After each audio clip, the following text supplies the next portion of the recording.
ربی یسر ولا تؤثر وتمم بالخیر ربی زدنی علما ورزقنی فہما من لدنکا رحمہ۔ سورہ علم نشرہ، سورہ نمبر 94، جز اما، جز نمبر 30، آیت نمبر 1 ٹو آیت نمبر 8۔ زمان نزول: مکہ میں نازل ہوئی یہ سورہ مکی سورہ ہے، نبوت کے پہلے 3 سال میں، یا کہہ سکتے ہیں 1 2 3 نبوی کے دور میں۔ شان نزول: یہ سورہ تسلسل میں نازل ہوئی سورہ ضحیٰ کے۔ سورہ ضحیٰ اور علم نشرہ کنٹینویشن والی سورہ ہے۔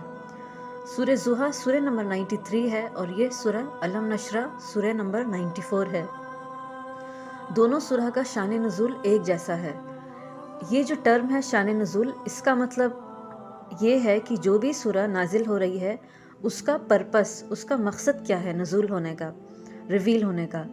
اور یہ جو ٹرم ہے زمان نزول، اس کا مطلب ہے جو بھی سورہ ریویل ہو رہی ہے وہ کس دور میں نازل ہو رہی ہے، مکی دور یا مدنی دور، اور نبوت کے کون سے سال میں، کون سے ایئر میں نازل ہوئی۔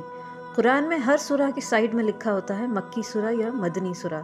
اس کا مطلب یہ ہے جب محمد صلی اللہ علیہ وسلم مکہ میں ہوتے اور جو بھی سورہ نازل ہوتی اس کو مکی سورہ کہتے ہیں، اور جب محمد صلی اللہ علیہ وسلم مدینہ میں آئے اور اس وقت جو سورہ نازل ہوتی گئی اس کو مدنی سورہ کہتے ہیں۔ اس سورہ میں اللہ تعالیٰ محمد صلی اللہ علیہ وسلم کو مزید تسلی دے رہے ہیں اور آخر میں کچھ احکام بھی بتا رہے ہیں، جیسے سورہ الضحیٰ میں اللہ نے بیان کیے۔ اعوذ باللہ من الشیطان الرجیم، بسم اللہ الرحمن الرحیم۔ آیت نمبر 1۔ الم نشرح لکا صدرک، اے نبی کیا ہم نے آپ کے لیے آپ کا سینہ نہیں کھول دیا؟ اے نبی صلی اللہ علیہ وسلم کیا ہم نے آپ کے دل کو نہیں کھول دیا؟ اللہ نے محمد صلی اللہ علیہ وسلم کو تسلی دے کے یہ سوال کیا۔ اللہ جس شخص کو ہدایت دینا چاہتا ہے اس کا سینہ علم کے لیے کھول دیتا ہے، دین کے علم کے لیے۔ حضرت موسیٰ علیہ السلام نے اللہ سے دعا مانگی تھی کہ یا اللہ میرا دل کھول دیجئے، لیکن اس آیت میں اللہ تعالیٰ فرما رہے ہیں اے نبی صلی اللہ علیہ وسلم ہم نے آپ کا دل بغیر آپ کے مانگے ہی کھول دیا۔ آیت نمبر 2۔ وَوَضَعْنَا عَنْكَ وِزْرَكَ، اور ہم نے آپ سے آپ کا بوجھ اتار دیا۔ اے نبی صلی اللہ علیہ وسلم ہم نے آپ پر سے بوجھ اتار دیا جو آپ کو تنگ کر رہا تھا۔ کون سا بوجھ؟ وحی کے رک جانے کا بوجھ، کیونکہ آپ تکلیف اور گھٹن محسوس کر رہے تھے۔ آیت نمبر 3۔ الذی انقض ظہرک، جس نے آپ کی کمر توڑ دی تھی۔ وہ بوجھ ایسا تھا جس نے آپ کی کمر توڑ رکھی تھی، وہی جو رک گئی تھی، آپ بے چین، فکر مند اور ہر طریقے سے پریشان ہو گئے تھے۔ آیت نمبر 4۔ وَرَفَعْنَا لَكَ ذِكْرَكَ، اور ہم نے آپ کے لیے آپ کا ذکر اونچا کر دیا۔ اے نبی آپ کا ذکر بلند ہوتا جا رہا ہے، ہم نے بلند کر دیا ہے۔ جیسے سورہ ضحیٰ میں خوشخبری دی گئی کہ بے شک آنے والا وقت بہتر ہے پہلے سے، بے شک آخرت بہتر ہوگی۔ پوری دنیا میں ہر وقت اذان ہوتی رہتی ہے اور اللہ کے ساتھ ساتھ محمد صلی اللہ علیہ وسلم کا ذکر بھی ہوتا رہتا ہے۔ آیت نمبر 5۔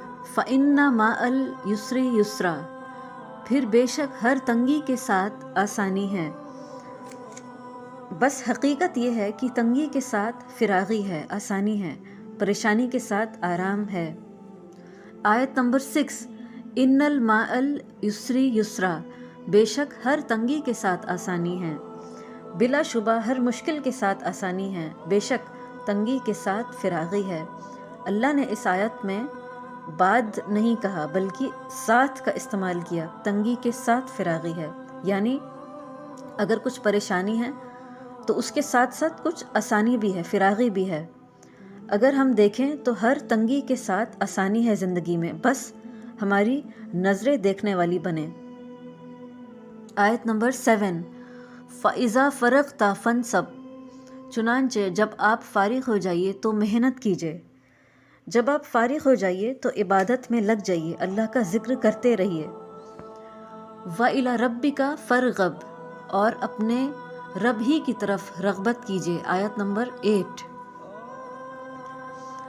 اے نبی صلی اللہ علیہ وسلم، اللہ سے جڑ جائیے، جب اپنے کام سے فارغ ہو جائیں اللہ کی عبادت کیجیے۔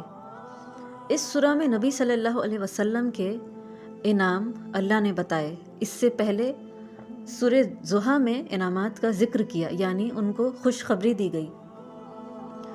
یہ حکم جو اللہ نے دیے وہ پوری انسانیت کے لیے ہیں۔